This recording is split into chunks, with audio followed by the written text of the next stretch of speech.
حتى.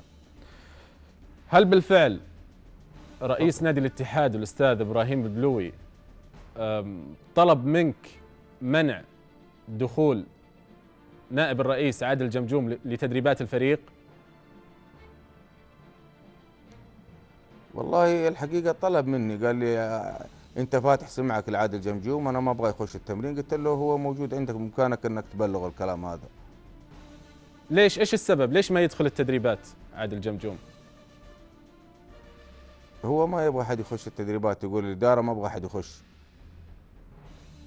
انت مقتنع يعني فانا بهذا يعني اعرف السبب؟ القوانين واعرف الانظمه.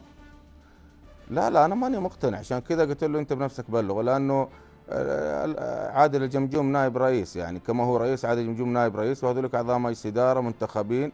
آه، وانظمه الرئاسه العامه ما تمنع، ما تدينا الحق اني امنع اي شخص انه يخش المنشاه، لكن بالذات الا يوجد نادي الاتحاد. الا يوجد له العذر الاستاذ ابراهيم بلوي بانه هو رئيس النادي، هو من يقرر مثلا من يدخل التدريبات من لا يدخل؟ والله كان اذا كان هو يرغب في ذلك كان عليه هو اخبارهم بهذا الشيء، مو انا. طيب تم